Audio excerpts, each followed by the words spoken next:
हेमंत सरकार के विधायक उमाकांत रजक के एक बयान को लेकर राजनीतिक हलकों में विवाद खड़ा हो गया है। चार चंदनक्यारी के भूतपूर्व विधायक स्वर्गीय हरदयाल शर्मा की जयंती समारोह के दौरान विधायक ने ऐसा वक्तव्य दिया जिस पर सवाल उठने लगे हैं। चंदनक्यारी के बाईपास चौक पर आयोजित कार्यक्रम को संबोधित करते हुए धनबाद सांसद ढुलू महतो ने कहा कि स्वर्गीय हरदयाल शर्मा ने क्षेत्र के विकास के लिए शिक्षा को प्राथमिकता दी और बोकारो स्टील प्लांट की स्थापना में उनका अहम योगदान रहा। उन्होंने कहा कि उनके सपनों को साकार करने के लिए जन भागीदारी जरूरी है। विधायक उमाकांत रजक ने स्वर्गीय हरदयाल शर्मा के योगदान को याद करते हुए कहा कि उन्होंने जमीन दान कर स्कूलों की स्थापना कराई, जिससे क्षेत्र में शिक्षा को बढ़ावा मिला।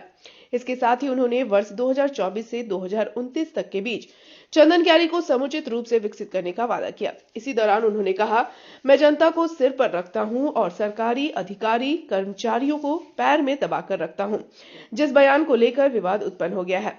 कार्यक्रम में पूर्व नेता प्रतिपक्ष अमर कुमार बावरी सहित कई राजनीतिक व सामाजिक प्रतिनिधियों ने स्वर्गीय हरदयाल शर्मा की प्रतिमा पर माल्यार्पण कर श्रद्धांजलि अर्पित की। आज यदि हरदयाल बाबू ना रहते तो आज हम लोग झारखंड का हिस्सा, पहले बिहार और झारखंड का हिस्सा ना होकर के हम भी पश्चिम बंगाल का हिस्सा हो जाते। उन्होंने इसको रोकने का काम किया। श्री बाबू उस समय थे, उनका एक आंदोलन बड़ा उस समय, आज लोग के हाथ में हाथ लगा करके चैन बना करके और कहते हैं कि मानव श्रृंखला बना करके हम जो है नए नए आंदोलन का रूपरेखा देते। उस समय मानव श्रृंखला बना करके उन्होंने अपने इस क्षेत्र को बिहार का भी हिस्सा बनाकर रखने के में उस समय जो आंदोलन किया था उसकी वो पहुंच हुई थी।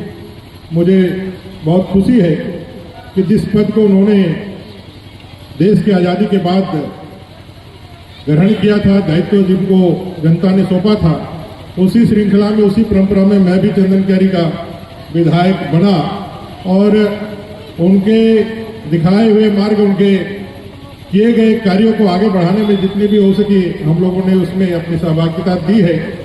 यह चंदनक्यारी आगे बढ़े, उनके जैसे मार्गदर्शकों का यहाँ हम सबको मारोगे।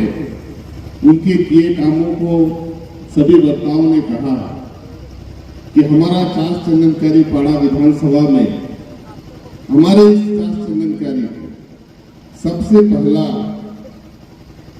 वो विधायक बने।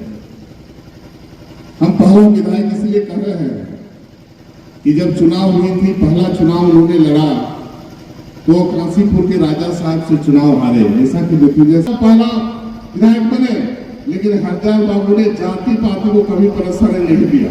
इसलिए सभी लोग आज के समय में हरदयाल बाबू का नाम ले रहे हैं और हरदयाल बाबू के प्रेरणा स्रोत से आगे बढ़ने का काम कर रहे हैं। और ये उमाकांत रजक आपका भाई, आपका बेटा, ये चंदनक्यारी का बेटा बन के काम करेगा, भाई बन के काम करेगा और वही काम करेगा जो जनता को पसंद होगा और जनता के लिए होगा। वो काम उमाकांत रजक करने का काम करेगा, ये हम आपको विश्वास दिलाते हैं। अभी आपको मैं बता दूं कि चंदनक्यारी 2024 से 29 में जितने भी संसाधनों की कमी रही है, उन सारे संसाधनों को हम पूरा करने का काम करेंगे। ये क्षमता आपने हमें दिया है, उस क्षमता का उपयोग हम वहां करते हैं जहां हमको करने की आवश्यकता पड़ती है। हम जनता के साथ, जनता को हम अपने माथे पर रखते हैं और लेकिन अधिकारी कर्मचारियों को हम अपने पैर के नीचे रखने का काम करते हैं और उसी रूप से हम काम को आगे बढ़ाने का काम करते हैं। इसलिए चंदनक्यारी को लोग आश्वस्त रहने का काम करिए। कुछ लोग भाषणबाज नेता हो गया, देखिएगा बड़ा बड़ा भाषण देने का काम करता है। भाषण से कोई काम नहीं होगा, भाषण से चंदनक्यारी आगे नहीं बढ़ेगा और जात पात और संप्रदाय की बात को लेकर